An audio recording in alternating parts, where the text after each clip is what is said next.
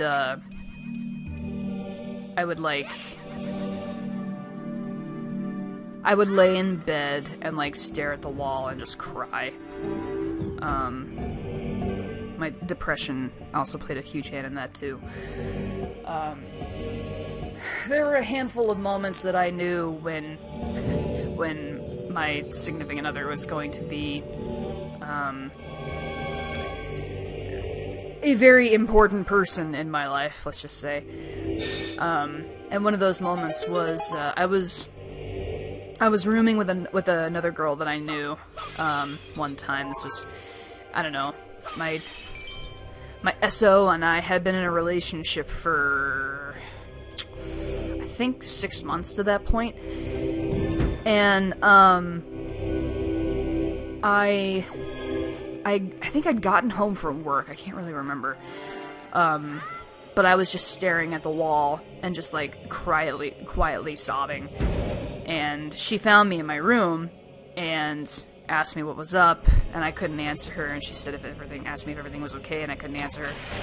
So, she asked for my phone, and I gave it to her. And she texted my significant other and said, "Hey, I think you need to swing by. She's not doing too well. She's not talking to tell me why, blah, blah, blah." So, at the time, my love lived, let's see, how far away were they? They were like 20 minutes to half an hour away from where I lived at the time. And, they drove all the way out to see me. My roommate let them in. They got into my bedroom, saw me in tears, and then they started taking off their shirt, and I kind of blinked at them and almost went, "Whoa," like, wait, and, pulled off their undershirt, put their t-shirt back on, and started dabbing at my eyes with their undershirt, and they said, "I'm sorry, but I don't have any Kleenexes or anything with me right now, so this is gonna have to do until then." And I was kind of like, I believe this is what you call love. is that moment when someone just drops everything and comes and finds you and wants to help in any way possible. I never forgot that. That was just... Yeah, that was pretty much the moment when I was like, you know, being in a long-term relationship with this person is probably not the worst thing I'm ever gonna do with my life. And, yeah, it's kind of, you know, it's tough to go through it alone, but, you know, when you find someone who's able to kind of help you out with it, it makes it a lot easier. That's the cutest story. My heart is melting. Yeah. They're, I think they're pretty awesome. Let's see. So I think I want to get back over here. Yeah, I guess I'm going to flip back down that way. Oh, there we go.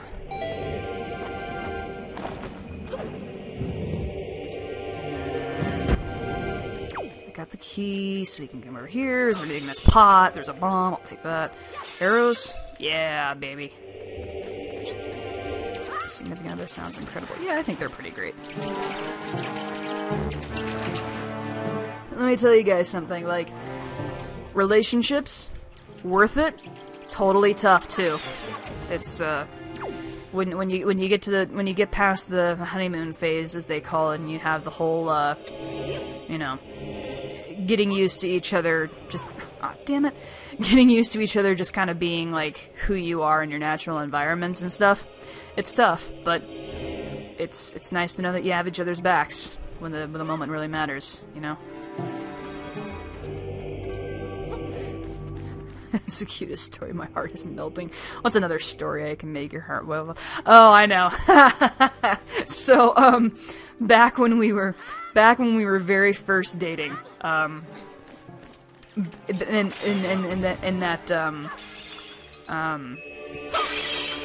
still enjoying the early phases of a relationship, but also like enjoying having the race to impress the other person, kind of thing, you know.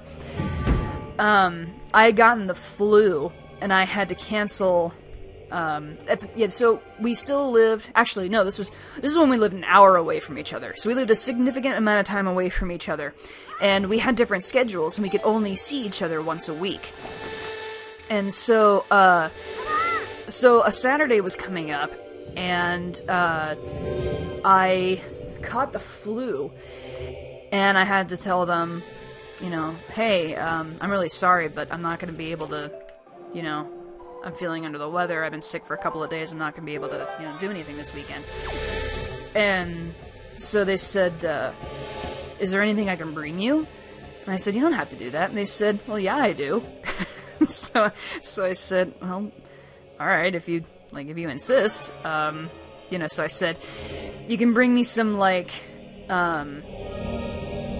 oh god, what is it called? The stuff that you can, like, you can put it in drinks, or, like, they have little tablets and it's supposed to eliminate a cold or whatever in, like, 24 hours, like, some of that stuff. I said, you can just bring me some of that. Oh, whiz robes, great. You can bring me some of that, and, like, some Kleenexes, and, you know, like, I should be okay. So, like, I'm waiting there, and I'm, like, I know that I look terrible, because I've been sick all week, so I'm, like, you know, I, like, run in the shower, and I'm trying to make myself look at least moderately presentable, while also trying not to let all of my brain ooze out of my nose.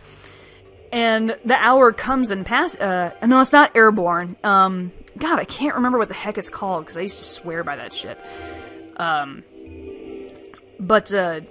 So I'm waiting there, the hour comes and goes, and they're still not around. And I'm just kind of like, they're fine, right? Like, nothing's really happened to them or anything, are they? And, like, maybe an hour and a half goes by, and I'm reaching the point where I'm texting, and they're like, you alright? And I don't hear anything back from them, and I'm just hitting the point where I'm, like, really starting to get worried when there's this knock on the door. And I go open up the door, and standing on the other side, standing on the other side of the door is my love with, like, 8 grocery bags in their hands. And I kind of looked at them, and I was like, where have you been? And they said, well, you said you're cold, and so I wanted to get you some like, flu stuff. It comes in an orange box, guys. I can't remember what it's called. Not Zyrtec, that's an allergy medicine. Good grief. But it's with the Airborne. It's with that other stuff. Tanner, you were really, really warm. I just can't remember what it's called. They said, well, I just wanted to get some stuff to help you feel better. Hey, Brandon, good to see ya. Happy to see you in the stream. So they bring this stuff over to the dining room table, and they set it down, and I look inside, and inside the bag, and I kid you not, inside the bag are cans of soup, the medicine that I asked for, and the rest of the bags are filled with, like, every single different version of Gatorade you can possibly imagine. And I kind of laughed, and I said, what did you do? Grab every flavor that existed on the shelf? And their answer was, well, I didn't know what your favorite one was, so yeah, basically. They grabbed me one of every flavor of Gatorade that was on the shelf because they didn't know what my favorite one was. So I had Gatorade for like 4 weeks after that. I was pretty much like, this has to be it, right? This has to be love. And I have to admit that in their anxiousness to come drop off all that stuff for me, and they ended up taking care of me for the rest of the day, like they made soup for me and stuff. So in their anxiousness to come and get to me and to see me for that week, they forgot the Kleenexes. They grabbed everything else except the one thing that I asked, like the one thing for sure that I know I wanted them to get for me. It never fails to make me laugh. It's so adorable. Oh, hey, sassy statues. You're on your way here now. Here we go. No, stop. Stop! There we go. And I need to get to you. And... No! Just stop that. Just stop that. Just stop that! Stop! Good God. And let's see, when that happened too, we'd only been dating... God, we'd only been dating for... Oh my god. Oh my god. Oh my god. Alright, you know what? Thank you. That's true love right there, Gatorade and soup and medicine. That's so cute. That's just so no. It's a crime if my wife gets me any other kind of Gatorade that's not lemon lime, and they know this. They just wanted to get the one you liked. Yes, they wanted to definitely get the one I liked. Yes. Thinking and see why you're so good in numeral plays when you have such good inspiration to work from. I mean... Yeah. It's, I mean, don't get me wrong. It's nice to have someone that I can be romantic towards. That's the other thing, too, is, like, Zycam! That's what it is, Tanner. Thank you. Oh my god, it's Zycam. Yes. Oh, man. It is 100,000,000% Zycam. That's what it was. Thank you. You all were on the hunt for that, and you finally found it. It was going to drive me crazy. Let's see. Put that there. That's it. True love is real, y'all. It's been confirmed right here. That's the story that tells you true... Nah, man. The story that tells you true love is real is how my dad's been taking care of my mom. That's true love is real right there. We're just in the baby phase of true love. They're in the storybook phase of true love right there. Whoa! You did not do what I needed you to do. Neither did you. But you took care of the job anyway, so thank you. I was looking it up. I figured one of you would start looking it up after a while. I knew one of you would come in. One of you would come in clutch for me. I knew it. Why? You need to explode. You need to explode. When I need you to, please. And I need this heart. Thank you.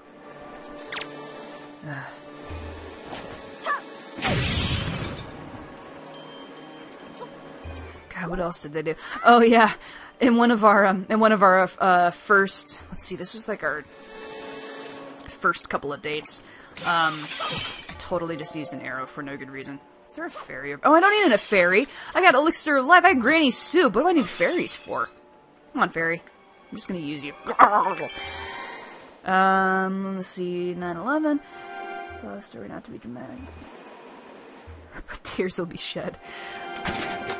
Let's go ahead and just take care of the boss. It'll leave me in another good cliffhanger-y situation. But in one of our first couple of dates, they took me to Sci-Fi at the Pops. And it was hosted by Jonathan Frakes. You've done well to find your way to this place. Oh, chosen one.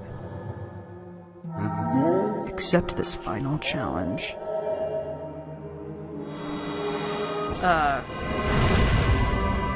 Comparison of where your relationships are is adorable.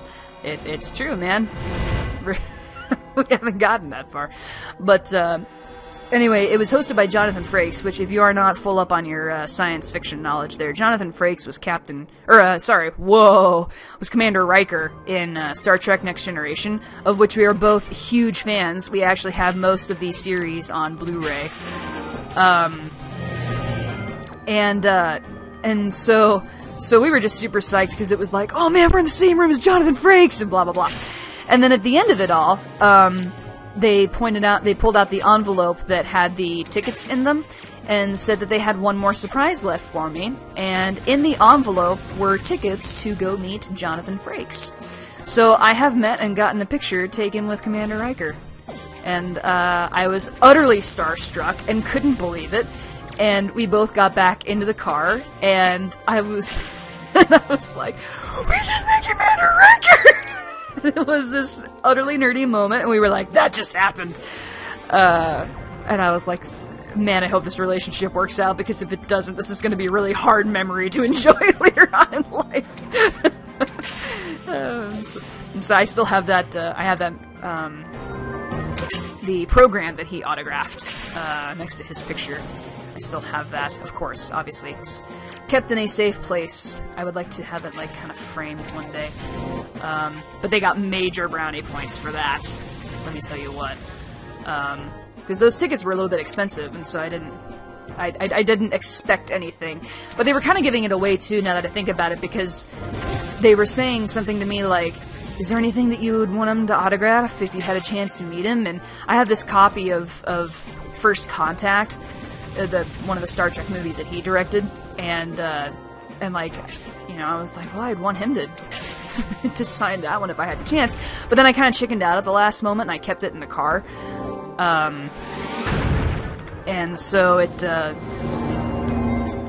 so it's not signed, but I do still have that copy of the program that has his signature on it. And so, yeah, he was exactly what you think Jonathan Frakes would be. He was very nice, and I mean, it was obvious that he was a pro when it came to this meeting starstruck fans thing. And he had very blue eyes, and I totally stared because I was like, my mom would totally faint in this situation if she were in my shoes. Yeah, it was definitely a huge plus in the date department. I'm screaming, I'm so jealous. I'm wanting to hold tight on your comments for a second. I'm wanting to read them all, but I'm also trying to face this boss that's trying to blow me into oblivion. God, we've gotten a lot of, like, different shows at the Pops. There's some pretty good ones out and about there. Dude, boss, you need to chill out, alright? Your trial, this thing you got me going on right now, your fire breath brouhaha, you need to calm down. Calm down, buddy. Alright? Just chill out. Oh, God, for the love of... Come on, man. There we go. Here. And then we throw. And it goes a splody. There we go. Alright, now I'm actually... You lucky duck, jealousy, also precious cute story. Screaming, I'm so jealous. The path cannot be opened. Can now be opened, O chosen one. What will now come to pass is tied to your fate. The fate that you have chosen. Go forward with caution. Thanks, bro. Is he a cool guy? Yeah, he is a cool guy. See, we've reached the let's all swoon over Madam's darling significant other portion of this stream. This should be a regular feature. I'm down. It's a wonderful dose of good feels. I think we all need. I kind of want to play Zelda right now. I'm loving these boss fights. Yeah, I mean, that's, again, I want to kind of reiterate, it's not to mean that, like, relationships, like, our relationship is by no means perfect. I will say what I did for them, since I'm kind of gloating over them. One thing that I did do for them, they don't have the best relationship with, Can they take me to go meet Star Trek cast members, please? Do our best.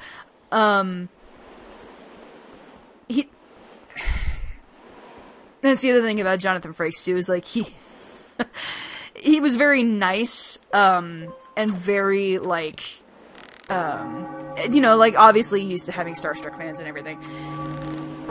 And, like, I wish that I hadn't been so shocked that I had, like, actually thought of something to ask him that wasn't, like, you know, what was it like to work with Patrick Stewart?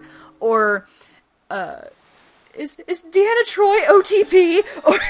Or like, you know, a mountain of things that I could have thought of. Anyway, for my SO, they don't have the greatest relationship with their family, and so they went to go visit them once. Oh shoot, epic stuff. You've done well, Link. It would seem the gods have acknowledged you to be a true hero. But this does not mean your trials have ended here. Once you take your first step into the world beyond the ring of light you see shimmering in the waves before you, your true trial will begin. Are you ready, Link? Hi.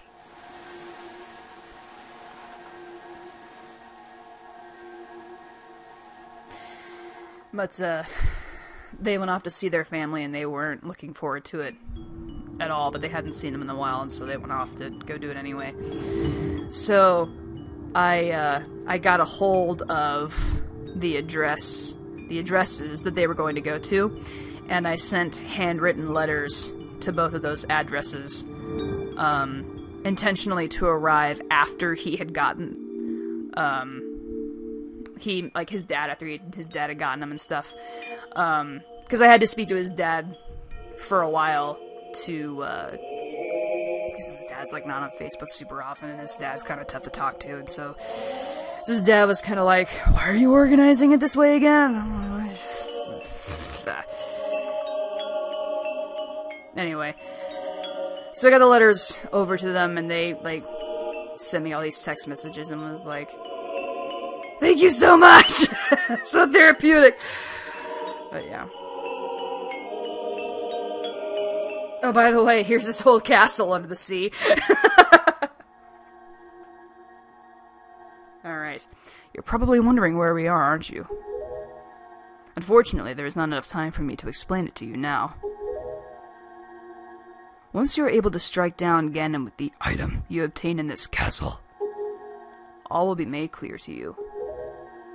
Trust in my words. See what awaits you in the castle.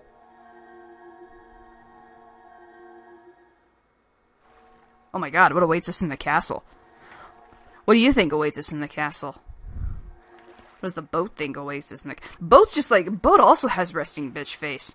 Look at these two. They don't even like each other. They're just... Go! And he's like, no, I don't want to go. And they're just like, Alright, well, anyway, so I'm coming up basically on my preset curfew here, so I am going to set up the save. I'm going to leave this cliffhanger with this frozen... Check that. I always love this detail. This always cracked me up. There's frozen water right there, right? So why is it moving around me? Why does it have all the, like, splashing patterns and stuff? Anyway, that's totally a nitpicky detail. But it's coming up to my curfew, so I need to start getting ready for bed. So, I will leave the cliffhanger here, save this game, save where we are, and pick it up for another time. So, while I still have your guys' attention for the most part, listen, these have been really fun, and I'm happy that you guys have really enjoyed these streams as well, too. And, like I said, today was a really tough day, so I'm happy that, we were able to kind of hang out together and, you know, just enjoy each other's time. That is, that means a lot to me, and it means a lot that you guys support me and, you know, not only cheer me on, but cheer each other on. And,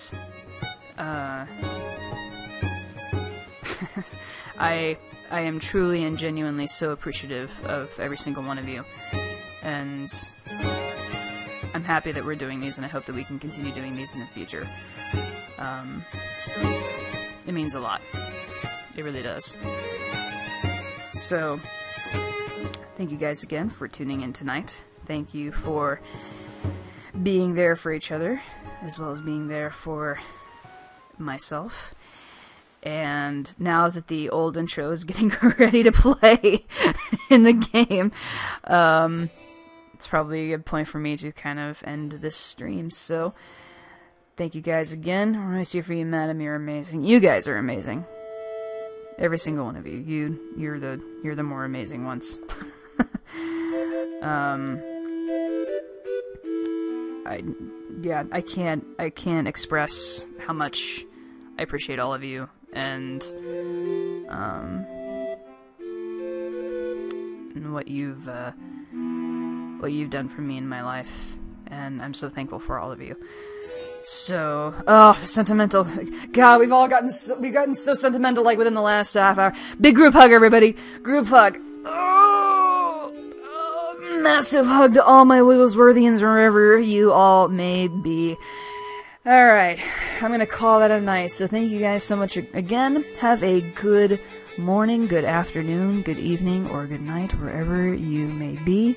And I will see you guys later. Thank you so much. Good night, y'all.